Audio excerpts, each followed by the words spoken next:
network অন্তৰ্ভুক্ত ষ্টাৰ্ছমেন presents time a big breaking মুহূৰ্তত এবাৰ উত্তৰ অসমত চলিব সৰ্ববৃহৎ উচ্ছেদ অভিযান 15 দিনৰ সময়সীমা বান্ধি দিছে প্ৰশাসনৰ ফালৰ পৰা 15টা দিনৰ মতে চৰকাৰী ভূমি ত্যাগ কৰি যাব লাগিব অন্যথা চৰকাৰ বুলডোজাৰ পৰিব আৰু চৰকাৰে জাননী প্ৰকাশ পোৱাৰ পাছতে এতিয়া বেদখলকাৰীৰ বুকু কপি উঠিছে হাহাকাৰ লাগিছে বেদখলকাৰীৰ মাজত মাত্ৰ 15 দিনৰ ভিতৰত যদি সেই স্থান ত্যাগ নকৰে তেনেহলে প্ৰশাসনে ভাঙি পেলাব ইতিমধ্যে সাজু হৈছে প্ৰশাসন 15 দিনৰ পিছতে এতিয়া ভাঙি পেলোৱা হ'ব বেদখলকাৰী বাসগৃহ উচ্ছেদক লৈ আহি গৈছে বিগ ব্ৰেকিং মুহূৰ্তত উত্তৰ অসমত সৰ্ববৃহৎ উচ্ছেদ চলিব সাৱধান বেদখলকাৰী 15 দিনৰ ভিতৰতে খালী কৰক চৰকাৰী ভূমি অন্যথা চৰকাৰে বুলডোজাৰ লগাই খেদি পঠিয়াব বেদখলকাৰীক মাত্ৰ 15 দিনৰ সময়সীমা বান্ধিছে প্ৰশাসনৰ জাননীৰ পিছতে বেদখলকাৰীৰ মাজত হাহাকাৰ লাগিছে এতিয়া উত্তৰ অসমৰ সৰ্ববৃহৎ উচ্ছেদ চলিব এবাৰ লখিমপুৰৰ বগী নদীৰ পিজিআৰ ভূমিত চলিব বৃহৎ উচ্ছেদ যিসকলে দীৰ্ঘদিনৰ পৰা চৰকাৰী ভূমিত বসবাস কৰি আছিল তেওঁলোকলৈ জাননী প্ৰেৰণ কৰা হৈছে 1 নং আৰু 2 নং বগী নদীৰ পিজিআৰ ভূমিত অবৈধ বেদখলকাৰীলৈ জাননী প্ৰেৰণ কৰিছে চৰকাৰৰ ফালৰ পৰা যদি 15টা দিনৰ ভিতৰতে খালী নকৰে তেনেহলে প্ৰশাসনৰ বুলডোজাৰ চলিব 15 দিনৰ ভিতৰত খালী কৰিব লাগিব হেস্তাত চৰকাৰী ভূমি খালী কৰিব লাগিব উচ্ছেদৰ জাননী লাভৰ পিছতে বগী নদী বজাৰ অঞ্চলত বেদখলকাৰীৰ মাজত লাগিছে এতিয়া হাহাকাৰ এবাৰ উত্তৰ অসমত সৰ্ববৃহৎ উচ্ছেদ অভিযান চলিবলৈ গৈছে ৰাজ্যৰ বিভিন্ন প্ৰান্তত উচ্ছেদ চলিছে চৰকাৰী ভূমিত যিসকলে দীৰ্ঘদিনৰ পৰা বসবাস কৰি আছে এই ভূমিত উচ্ছেদ অভিযান চলাইছে চৰকাৰ প্ৰশাসনে কঠোৰ হৈ পৰিছে ৰাজ্যৰ মুখ্যমন্ত্ৰী ডক্টৰ হিমন্ত বিশ্ব শৰ্মা অবৈধ বেদখলকাৰীৰ বিৰুদ্ধে কঠোৰ ৰাজ্যৰ মুখ্যমন্ত্ৰী ডক্টৰ হিমন্ত বিশ্ব শৰ্মা আৰু মুখ্যমন্ত্ৰীগৰাকীৰ কঠোৰ নিৰ্দেশৰ পাছতে ৰাজ্যৰ বিভিন্ন প্ৰান্তত উচ্ছেদ চলিছে এবাৰ উত্তৰ অসমত বৃহৎ উচ্ছেদ অভিযান চলিব উচ্ছেদক লৈ বিগ ব্ৰেকিং মুহূৰ্তত 15 দিনৰ ভিতৰতে খালী কৰিব লাগিব ভূমি জাননীৰ পিছতে এতিয়া উত্তৰ অসমত হাহাকাৰ জাননীৰ পিছতে বেদখলকাৰীৰ মাজত হাহাকাৰ বিস্তীৰ্ণ অঞ্চল দীৰ্ঘদিন ধৰি বসবাস কৰি আছিলে বেদখলকাৰী লোকে তাতে বসবাস কৰি আছিলে খেতি বাতি কৰি আছিলে এই অঞ্চল ত্যাগ কৰিব লাগিব সাজু ইতিমধ্যে বুলডোজাৰ শাৰী শাৰীকৈ চৰকাৰে বুলডোজাৰ সাজু কৰি ৰাখিছে 15 দিনৰ পিছত যদি সেই স্থান ত্যাগ নকৰে তেনেহলে কিন্তু বেদখলকাৰীক উচ্ছেদ চলোৱা হ'ব চৰকাৰ প্ৰশাসনৰ ফালৰ পৰা চলোৱা হ'ব বৃহৎ উচ্ছেদ লখিমপুৰৰ বগী নদী অঞ্চলত চৰকাৰী সংৰক্ষিত ভূমি দখল কৰি থকা লোকলৈ প্ৰশাসনৰ ফালৰ পৰা এতিয়া জাননী প্ৰেৰণ কৰা হৈছে 1 নং আৰু 2 নং বগী নদীৰ পিজিআৰ ভূমিত অবৈধভাৱে বসবাস কৰা ব্যৱসায় চলোৱা বেদখলকাৰীসকলক ইতিমধ্যে আনুষ্ঠানিকভাৱে উচ্ছেদৰ জাননী প্ৰেৰণ কৰা হৈছে আৰু 15 দিনৰ ভিতৰতে চৰকাৰী ভূমি যদি খালী নকৰে তেনেহলে প্ৰশাসনে বৃহৎ উচ্ছেদ অভিযান চলাব আৰু দখলমুক্ত কৰাৰ ব্যৱস্থা গ্ৰহণ কৰিব বগী নদী বজাৰৰ অঞ্চলকে ধৰি সমগ্ৰ এলেকাত হাহাকাৰময় পৰিস্থিতি বিৰাজ কৰিছে এতিয়া বেদখলকাৰীৰ বুকুত উঠিছে কপৰে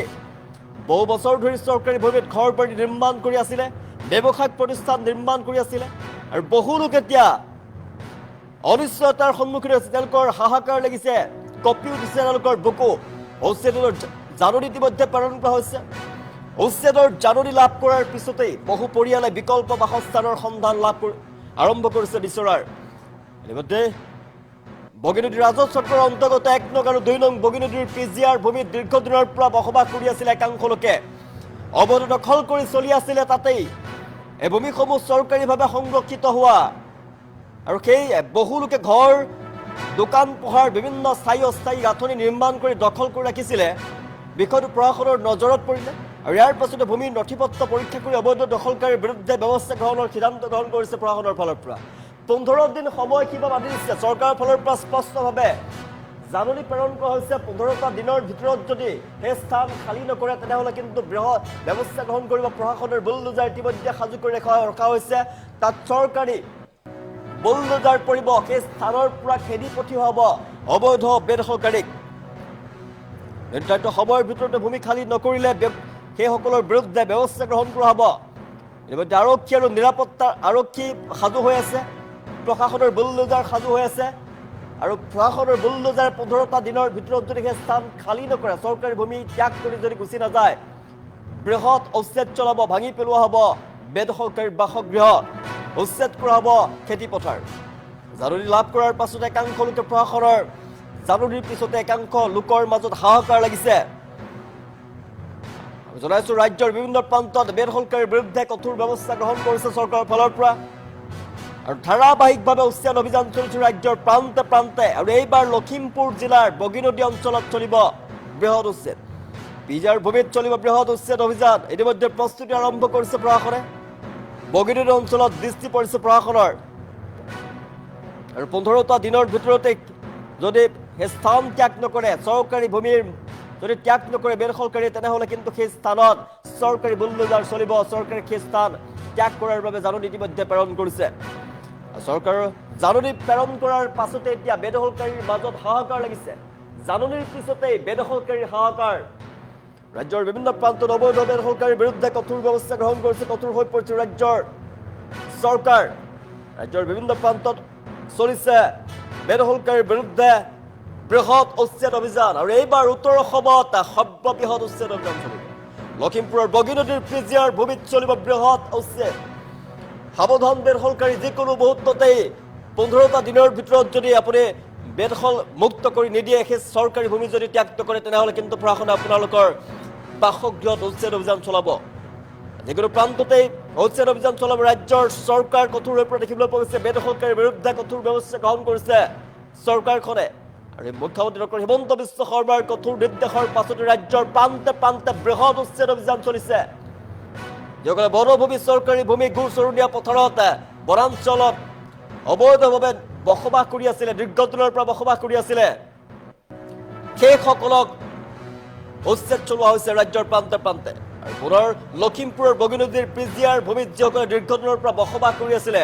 বছৰ বছৰ ধৰি তাতে ব্যৱসায়িক প্ৰতিষ্ঠান মানুহৰ বাসগৃহ নিৰ্মাণ কৰি ফিচাৰী খানি খেতি বাতি কৰি তাতে আছিলে সেইসকলৰ কাৰণে ইতিমধ্যে জাননী প্ৰেৰণ কৰা হৈছে 15টা দিন তেওঁলোকক সময়সীমা বান্ধি দিছে আৰু 15 দিনৰ ভিতৰতে যদি সেই স্থান ত্যাগ নকৰে তেনেহলে প্ৰশাসনৰ ফালৰ পৰা বৃহৎ উচ্ছেদ অভিযান চলোৱা হ'ব কোনো দয়া নাই ক্ষমা নাই বেদখলকাৰীৰ বিৰুদ্ধে ৰাজ্যৰ বিভিন্ন প্ৰান্তত উচ্ছেদ চলি আছে আৰু সমান্তৰালভাৱে উত্তৰ অসমতো চলিব এতিয়া উচ্ছেদ 15টা দিনৰ ভিতৰত খালী কৰিব লাগিব ভূমি অন্যথা প্ৰশাসনৰ বুলডোজাৰ চলিব বেদখলকাৰী বাসগৃহত 15টা দিনৰ ভিতৰতে খালী কৰক চৰকাৰী ভূমি লখিমপুৰ পিজিয়াৰ ভূমিত বৃহৎ উচ্ছেদ অভিযান চলিব প্ৰশাসন ইতিমধ্যে শাৰী শাৰীকৈ বুলডোজাৰ সাজু কৰি ৰখা হৈছে 15টা দিনৰ পাছতে যদি চৰকাৰী নিৰ্দেশ অমান্য কৰে তেনেহলে কঠোৰ ব্যৱস্থা গ্ৰহণ কৰা হ'ব এফালৰ পৰা ভাঙি পেলোৱা হ'ব বুলডোজাৰেৰে বাসগৃহ বেদখলকাৰী লোকৰ বিৰুদ্ধে কঠোৰ হৈ পৰিছে চৰকাৰ প্ৰশাসন ৰাজ্যৰ মুখ্যমন্ত্ৰী ডক্টৰ হিমন্ত বিশ্ব শৰ্মাৰ কঠোৰ নিৰ্দেশৰ পাছতে ৰাজ্যৰ বিভিন্ন প্ৰান্তত বৃহৎ উচ্ছেদ অভিযান চলিছে ইতিমধ্যে অসমৰ মাটি চৰকাৰী মাটি গুচৰণীয়া পথাৰ বনাঞ্চলৰ মাটি জলাশয়ৰ মাটি ইতিমধ্যে 55 লাখৰো অধিক বেদখল হৈ আছে আৰু ইতিমধ্যে 1.5 লাখৰো অধিক বিঘা ভূমি বেদখলমুক্ত কৰিবলৈ সক্ষম হৈছে মুখ্যমন্ত্ৰী ডক্টৰ হিমন্ত বিশ্ব শৰ্মাৰ নেতৃত্বত চৰকাৰখনে আৰু পুনৰ ৰাজ্যৰ বিভিন্ন প্ৰান্তত সৰ্ববৃহৎ উচ্ছেদ অভিযান চলিছে ৰাজ্যৰ বিভিন্ন প্ৰান্তত মুখ্যমন্ত্ৰীৰ নিৰ্দেশৰ পাছতেই প্ৰশাসনে উচ্ছেদ অভিযান চলাইছে আৰু এবাৰ উত্তৰ অসমৰ বগীনদীত চলিব বগীনদীৰ পিজিয়াৰ ভূমিত চলিব বৃহৎ উচ্ছেদ 15টা দিনৰ সময়সীমা বান্ধি দিছে চৰকাৰ প্ৰশাসনৰ ফালৰ পৰা আৰু প্ৰশাসনৰ নিৰ্দেশৰ পাছত যদি 15টা দিনৰ ভিতৰত যদি সেই স্থান ত্যাগ নকৰে তেনেহলে কিন্তু চৰকাৰী বুলডোজাৰ চলিব চৰকাৰী বুলডোজাৰেৰে ভাঙি পেলোৱা হ'ব এফালৰ পৰা বাসগৃহ হ'ব বেদখলকাৰীৰ বিৰুদ্ধে কঠোৰ হৈ পৰিছে ডক্টৰ হিমন্ত বিশ্ব শৰ্মাৰ চৰকাৰ 15টা দিনৰ সময়সীমা বান্ধি দিয়া হৈছে 15টা দিনৰ ভিতৰত যদি সেই স্থান ত্যাগ নকৰে তেনেহলে চৰকাৰী বুলডোজাৰ চলিব চৰকাৰৰ শাৰী শাৰীকৈ বুলডোজাৰ শ বুলডোজাৰ সাজু হৈ আছে ইতিমধ্যে প্ৰশাসনৰ জাননীৰ পাছতে এতিয়া হাহাকাৰ লাগিছে বগীনদীৰ পিজিয়াৰ ভূমিত দীৰ্ঘদিনৰ পৰা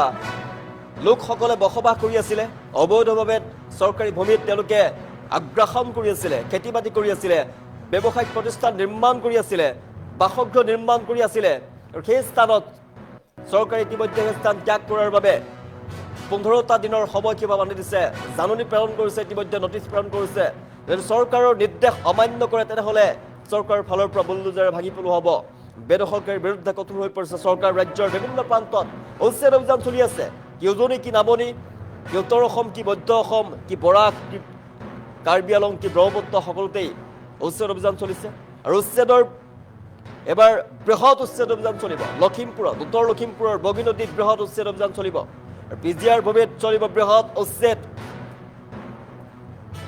কঠোৰ হৈ পৰিছে প্ৰশাসন